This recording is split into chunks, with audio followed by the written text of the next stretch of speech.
In this video, I'm going to be changing out the IAM, or the main radio, in my 2008 Volvo C70 convertible.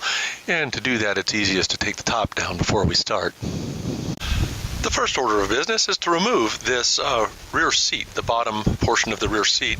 To do that, there's a clip here and a clip there. All you got to do to get those released is push and then get it up. And then on this side here, I haven't found a better way other than just working it up. That comes loose. And you do both sides to do that. Believe it or not, that rear seat has to go out in order to get access into the front of the car. I'll show you that as we go. The next thing that needs to come out of here is the cup holder right out of there, and then those three bolts that you see right down in there. They're 8mm on my car, and probably the same universally on C70s, I would imagine. Now, with those three bolts out, this bottom here just rocks up and comes right out of the car, just like that. And the reason we need to get that out is it makes room, because this center console section here is actually going to slide back a couple of inches.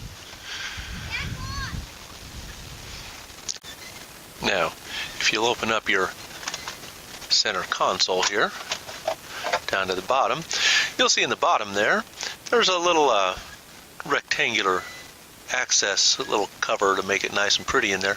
All you got to do is reach in with something skinny and sharp and pry that up. Mine's already loose, but when you pop that up, it reveals two screws down there that need to be brought out, and a magnetic Torx is what you need. It's a T25, and magnetic is pretty much a must here to really get those in and out. It makes it a whole lot easier. Now the next thing you're going to want to do is remove the little trim piece that covers up right here by your brake handle. Mine is out because I've been playing around trying to get a good stereo in here. I've swapped 3 or 4 eBay stereos in, which is what I'm doing today. But this comes out. It takes a small screwdriver or something plastic is better because you don't damage so much. But I didn't want to take mine in and out a lot because one of my little trim tabs is broken, and I didn't want to break it further. So once I got it off relatively safely, I kept it off until I knew I've got a working stereo in here. But that's what you need to do next.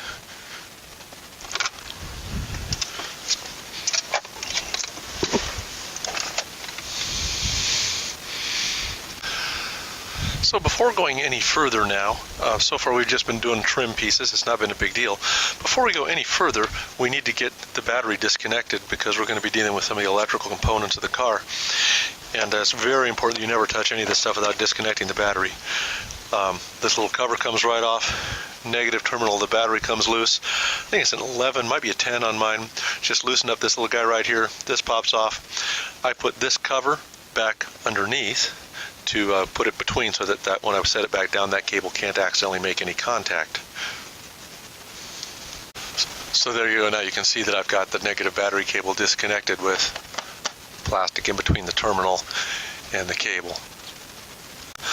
Now, if you're going to be doing any work on the interior of a car, you're going to want a set of tools kind of like this.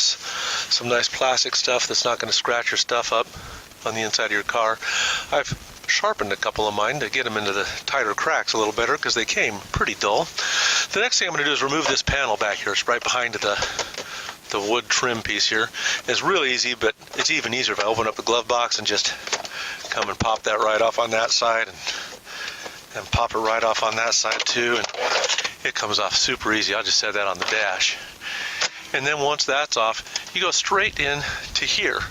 And that's really easy to get off. Right here at the top line here, just it comes down just a little bit, comes off at the top, slides right up, set that down. And that gets us the infotainment center module, or whatever they call that there. Reach in from behind that, really quick and easy, and all you gotta do is whip from behind. You're gonna feel the back of it. You're just gonna push it forward. It just kind of thunks in, just like so. And now once that's come out here, you've got two connectors in the back. The orange one here, that's optical. That's actually an optical cable, so whatever you do, don't ever kink that one. And just there's a little tab here, push the little tab, out it comes. And then the electrical, the wires, little tab here, push the little tab, and wiggle, wiggle, and out it comes. Set those out, set this aside. Now the next thing, if you see looking right down the hole where that video monitor, not video but infotainment module monitor was, you can see these two screws right here, there and there. Again, those are Torx T25s, those have got to come out. Now with those two out, if you look around behind here, right there, you'll see I have one missing actually. See, there's a hole there. There should be another Torx screw right there. One of mine was missing in the whole set, and so I do need to come up with another screw somewhere to replace them. Volvo wants like $14 for a screw, so I'm not sure how I'm going to make that work. But if you look, there's two, because one on the other side too. You take a look as you come around the back there. That's got to come out too, and those are the ones that hold this center console forward. So I'm going to go and get my Torx and take that out. Just to make that a little easier, by the way, I've got this really cool little tool that, let me pull it up here.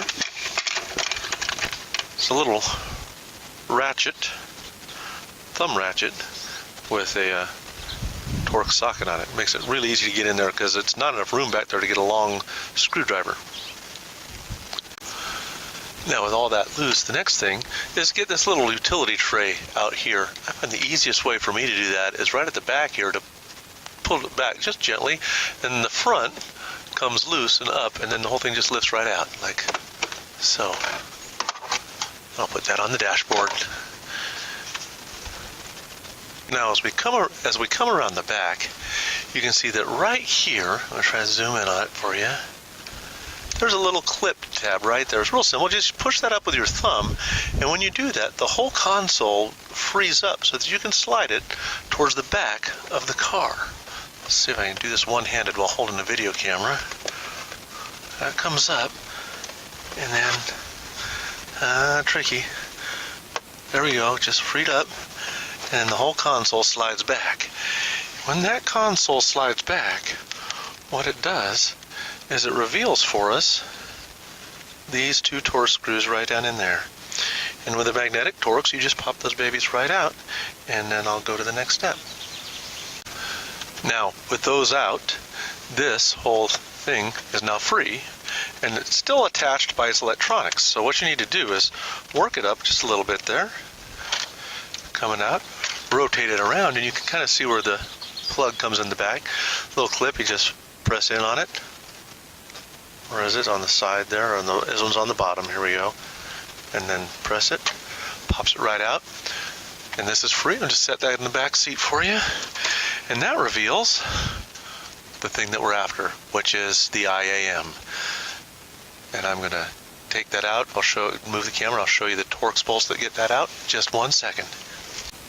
So this zooms in and shows you right where those Torx bolts are, right underneath that radio. And those again come right out with a T25 Torx.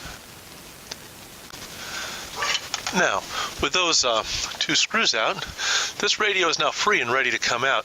You might have a couple clips underneath where your wiring harness might be clipped, and they're the sort of clips that just come, slide them out and down and out and down.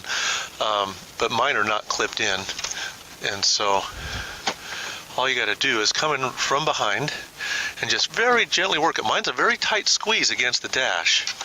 And so I want to make sure I don't damage any of the labels on the stereo or rub it too hard against the dash. So it just comes out nice and easy. It's still connected in the back. So as I tip it and reveal the back, you can kind of see, again, we got the orange. That's optical. You don't ever want to give those a sharp bend or a kink. So we want to release those first. And then come down here to this one here. That's all the electrical connectors. All the electrical wiring. Come on, wiggle, wiggle, wiggle, gently. It comes out. And this one here is the antenna. And my antenna connector is not in the greatest shape. It has been broken in the past. Just the little clip is broken, but it still makes a very snug fit. And trying to get it loose here.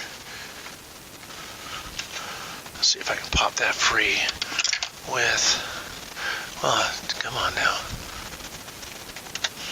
It's never been this snug before. This is a radio that I got on eBay too, so it's a different radio. There we go, and that pops right loose there. And there we go. We've got our IAM out and free. And you can replace these, I found, as long as you get the exact identical part number, everything seems to work. I've just been having a devil of a time finding a used model on eBay that has every component working. Either the AM doesn't work or the CD changer doesn't work. But the people I've been dealing with have been fabulous about saying, well, we'll trade it in for another one. So, and that's what I'm doing now. Is hopefully I've got one that has absolutely everything on it working.